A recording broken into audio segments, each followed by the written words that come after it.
चलिए अब पांचवा चार्टों का पांचवा नंबर है। कहता है एक समकोण त्रिभुज है। क्या है? एक समकोण त्रिभुज। इसकी ऊंचाई जो है ना आधार से 7 सेंटीमीटर कम है। ऊंचाई आधार से 7 सेंटीमीटर कम है और कर्ण कितना है? 13 सेंटीमीटर। तो ऊंचाई और आधार निकालिए। अन्य दो भुजाएं तो कर्ण दिया है, तो अन्य दो को कौन सी बचा? लंब और आधार। तो सबसे पहले हम एगो फिगर बना लेंगे। कौन त्रिभुज? समकोण त्रिभुज। इसका नाम दे दीजिए कुछ, ABC दे दिए। कर्ण कितना है? 13 सेंटीमीटर है। ठीक है।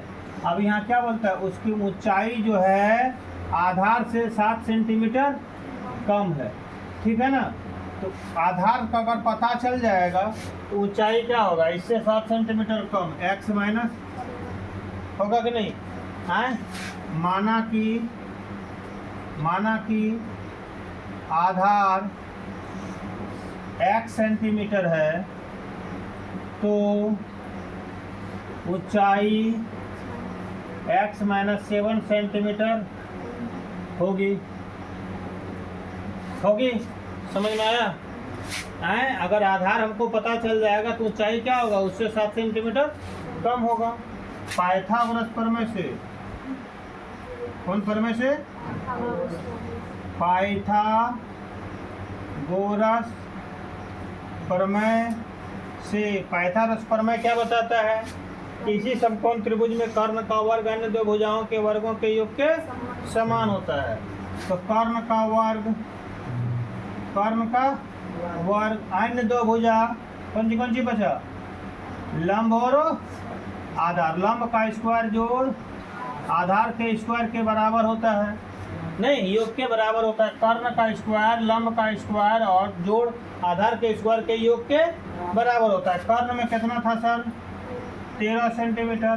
सेंटीमीटर अभी नहीं लिखेंगे, कोई दिक्कत है? और लंब में कितना है? x माइनस 7 का होल स्क्वायर।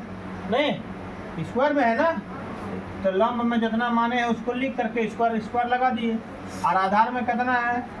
x का होल स्क्वायर। सरल कीजिए, स्क्वायर लगेगा। 13 का स्क्वायर कितना होगा? 169। और यहाँ हो जाएगा a square, a minus b का होल स्क्वायर में a square minus 2a into b plus b का होल स्क्वायर प्लस x का स्क्वायर क्या होगा? यही होगा। अब इसको सरल कीजिए, एक बराबर हो 169 हुआ। x स्क्वायर क्या हुआ? 2 गो। और माइनस में कितना हुआ? 7 दूनी 14 का x। और प्लस में कितना होगा? 7 सब उधर है तो इसको इधर क्या रखेंगे? इसको भी उधर कर दीजिए। इसलिए होगा? नहीं होगा। इसलिए अभी नहीं होगा। क्यों नहीं होगा? क्योंकि भी सरल होगा। 2x स्क्वायर हुआ माइनस 14 का x हुआ। और देखिए ये कौन सी में है? उधर जाएगा तो क्या होगा? कितना बचेगा? 100 बराबर। हाँ अब कैसे होगा? अब यहाँ 2 कॉमन ले लीजिए सर। क्या बचा? x square minus 7x minus 60 बराबर क्या होगा? 2 इधर लाके भाग दे देंगे, क्या बचेगा? 0। इसलिए x square minus 7x minus बराबर कितना बचेगा? 0। अब पहला और तीसरा गुना कीजिए, कितना होगा? माइनस 60x स्क्वायर होता है। ये 7 को ऐसे तोड़ो कि गुना करेंगे माइनस 60x स्क्वायर। ठीक है। और जोड़ेंगे या घटाएंगे तो माइनस 12 बोलता है। तो कितना है? तो माइनस 7x। ये टूटेगा कितना में? x स्क्वायर हुआ माइनस 12 से 12 का x लिख लीजिए प्लस 5 को x लिख दीजिए। कैसे तोड़ना है हम बताए थे ना कि ये 60 का अभाज्य गुणनखंड निकालते जाना। नहीं अभाज्य गुणनखंड इसका निकालिएगा। 1 गुनी 60, 2 गुनी 30, इस तरह से। तो आपको एक संख्या मिलेगी जिसमें से पता चल जाएगा कि कितना से आता है। क्या बताए थे ना? अब बताइए, अभी यहाँ पर बताइए क्या होगा? माइनस 60 होगा बराबर क्या होगा? 0। कॉमन आएगा सर जी x। क्या होगा? x माइनस 12 और प्लस यहाँ कॉमन आएगा 5 आएगा।